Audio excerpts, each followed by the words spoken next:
અને આ સાથે બજર વાગ્યું મહત્વના સમાચાર સામે આવી રહ્યા છે। દહેગામમાં ગળે ન ઉતરે એવો કાંડ સામે આવ્યો છે। દહેગામ તાલુકાનું એક આખું બારોબાર વેચી દેવાયું ગામ। જૂના પહાડિયા ગામનો સોદો કરી દેવામાં આવ્યો હોવાની વાત સામે આવી। જે સર્વે નંબરમાં ગામ વસ્યું હતું તેને જ વેચી મારતા ગ્રામજનો ભડક્યા છે। 13મી જૂને વેચાણ દસ્તાવેજના આધારે કાચી નોંધ પડતા સમગ્ર મામલાની જાણ થઈ। ગ્રામજનો દહેગામ મામલતદાર કચેરીએ રેલી કાઢી અને વિરોધ પણ આ વાતનો નોંધાવ્યો તો મામલતદાર અને સબ રજિસ્ટ્રારને આવેદનપત્ર આપી દસ્તાવેજ રદ કરવા માંગ પણ કરી। દહેગામ મામલતદાર સહિત તંત્ર હરકતમાં આવી અને સમગ્ર મામલે તપાસ હાથ ધરી। જૂના પહાડિયામાં 50 વર્ષથી ગ્રામજનો અહીંયા વસવાટ કરે છે તો ગામ વેચી દેતા શખ્સોનું નામ હોવાનો પણ ગેરલાભ લીધો છે। ત્યારે આખું ગામ વેચી દેવાની એક ઘટના સામે આવી છે। વધુ માહિતી મેળવીશું। વિનોદ દેસાઈ આપણી સાથે જોડાયા છે। વિનોદ, ગાંધીનગરના દહેગામમાં એક ઘટના સામે આવી છે અને આ ઘટના ગળે ન ઉતરે, ગામ વેચી દેવાયું આખું। જી રાધા, ગાંધીનગર એટલે ગુજરાતની રાજધાનીથી મહેજ 30 થી 35 કિલોમીટર દૂર એક એવી ઘટના બની જેને બધાએ ચોંકાવી દીધા। આ ઘટના હતી એક આખું ગામ બારોબાર વેચી દેવાની। આ જે જૂના પહાડિયા ગામ છે દહેગામ તાલુકાનું, એની આ ઘટના છે। આ ગામ છેલ્લા 50 વર્ષથી લોકો અહીં રહેતા હતા। કેટલાક પરિવારની બીજી કે ત્રીજી પેઢી આ ગામમાં હશે, પરંતુ આજે સવારે અચાનક તેઓને જ્યારે ખબર પડી ત્યારે એમના પગ નીચેથી જમીન સરકી ગઈ, વેચાઈ ગઈ એમ પણ કહીએ તો ચાલે। કારણ કે જે સર્વે નંબર ઉપર ગામ વસેલું હતું એ સર્વે નંબરમાં જે ખેડૂતોના અથવા જે વ્યક્તિઓના નામ હતા તેનો લાભ લઈ તેમને બારોબાર આખું ગામ જૂન મહિનામાં વેચી દીધું। અમુક સમય જાય રાધા, એમાં એવી પ્રોસિજર હોય છે કે કોઈ પણ દસ્તાવેજ થાય અને અમુક સમય પછી એમાં કાચી નોંધ પડતી હોય છે। એટલે 7/12માં એ નામ જે છે એ દેખાતું હોય છે। જ્યારે આ નામ દેખાયું ત્યારે ગામવાળાને ખબર પડી, તેઓ ચોંકી ગયા, અકળાઈ ગયા અને કઈ રીતે આમાં રસ્તો કાઢવો। કારણ કે જ્યાં પોતાની બીજી ત્રીજી પેઢી હોય એ જગ્યા હવે વેચાઈ જઈ એવી ખબર પડે ને એ પણ બારોબાર।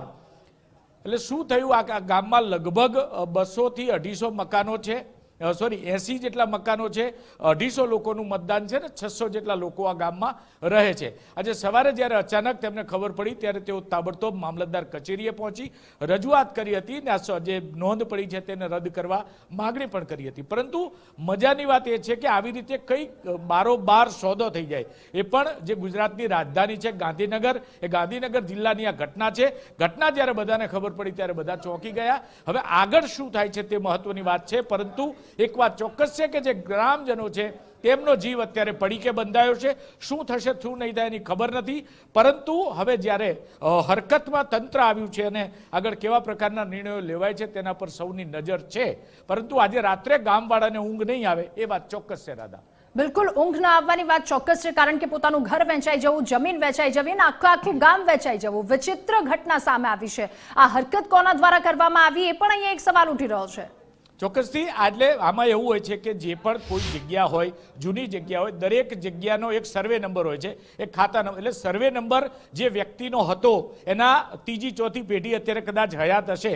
એટલે આ જે ગામ બન્યું હતું, જે સર્વે નંબર ઉપર બન્યું હતું, એ સર્વે નંબરમાં જે વ્યક્તિનું નામ હતું તેને સર્વે નંબરમાં પોતાનું નામ હોવાની ફાયદો લઈ એના પ્રકારનો સોદો કરી નાખ્યા હોવાનો ગ્રામજનોનો આક્ષેપ છે। હજી સમગ્ર મામલે તપાસ થશે, તપાસમાં શું સત્ય નીકળે છે તે પણ જોવાની વાત છે। પરંતુ જે લોકો અહીંયા રહે છે તેમને ચિંતાનો વિષય એ છે કે જ્યારે એમને અચાનક જે એમની જમીન છે જ્યાં તેઓ રહે છે એ જમીનમાં કાચી નોંધ પડી ગઈ છે, એટલે એનો દસ્તાવેજ થઈ ગયો છે। એટલે હવે આગળ કેવા પ્રકારની કાર્યવાહી થાય છે તે ખૂબ જોવાનું રહ્યું। બિલકુલ, દસ્તાવેજ રદ કરવા પણ માંગ કરાય। આભાર વિનોદ, તમામ વિગતો સાથે જોડાવા બદલ આપનો। તો આ એક ગળે ન ઉતરે એ પ્રકારની ઘટના, એ પ્રકારની વાત સામે આવી છે। ગાંધીનગરના દહેગામમાં આખો એક કાંડ કરી દેવામાં આવ્યો કે જેમાં આખું તાલુકાનું એક ગામ વેચી દેવામાં આવ્યું છે અને બારોબાર આ ગામ વેચી દેવાયું। 7/12ના ઉતારામાં નામ ન હોવાનો ગેરલાભ લીધો, જૂના પહાડિયા ગામનો સોદો કરી દેવામાં આવ્યો તે વાત પણ સામે આવી। કોંગ્રેસ નેતા દેવરાજસિંહ પણ આપણી સાથે જોડાયા છે। દેવરાજસિંહ, સ્વાગત છે આપનું ગુજરાત ફર્સ્ટમાં। આ ગામ આખું વેચી દેવામાં આવ્યું, વાત નથી ગળે ઉતરતી, આપનું શું કહેવું? હા, વેચી દીધું એ હકીકત છે જી। આ ગામ છે ને 50 વર્ષથી વસેલું। એ વખતે હું એ ગામનો સરપંચ હતો અને 15 વર્ષ હું સરપંચ રહેલો છું એ ગામમાં, પાડિયા સુજાના મોડા ગ્રુપ ગ્રામ પંચાયત। એ આ ગામ વસ્યું તે 50 વર્ષ થયા। હવે એ વખતે જે પાર્ટીએ આપેલું ભીખાજી સોમાજી ઠાકોર એ હાલ મયત છે અને એમના દીકરા એટલે અને એમની દીકરી છે કોકિલાબેન જે ઉત્કંઠેશ્વર મહાદેવ જોડે કુલજીના મોડા ગામે પરણાયેલા છે. તો એ કોકિલાબેન ના ઘરવાળા ભારતસિંહ અને એમનો દીકરો પ્રકાશ આ મળી અને કોઈ ભરવાડ મિત્રને આ બારોબાર દસ્તાવેજ કરીને આપી દીધું છે. જી આ લોકોને પછી અત્યારે અમને બધાને ખબર પડી કે ભાઈ આવું થયું છે.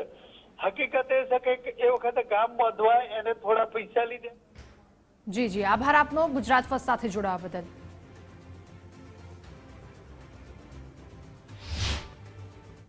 રેવન્યુ રેકર્ડની અંદર જે દસ્તાવેજમાં લખી આપનાર તરીકે જેટલા લોકો છે એ તમામ લોકોએ ભેગા મળી અને જે સર્વે નંબરની ટોટલ જમીન છે એ ટોટલ જમીનનો દસ્તાવેજ કરેલ છે. દસ્તાવેજ અંદાજે 14,000 ને સમથિંગ ચોરસ મીટર છે. 14,597 ચોરસ મીટરનો દસ્તાવેજ થયેલો છે જે સર્વે નંબરની પૂરેપૂરી જમીન છે.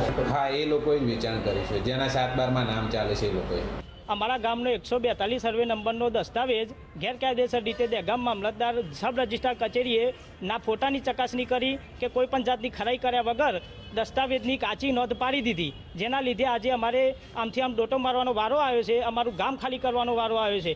ખરેખર આ દસ્તાવેજ ખોટી રીતે થયો છે તે અમે જણાવવા માટે આવ્યા છે. જો કે અધિકારીઓ સારો જવાબ આપતા નથી. કાયદાની અલગ અલગ ભાષાઓ બતાવીને અમને પાછા કાઢ્યા છે આજે, પણ અમે કોર્ટમાં જઈને લડત સાબિત સાથે લડીશું.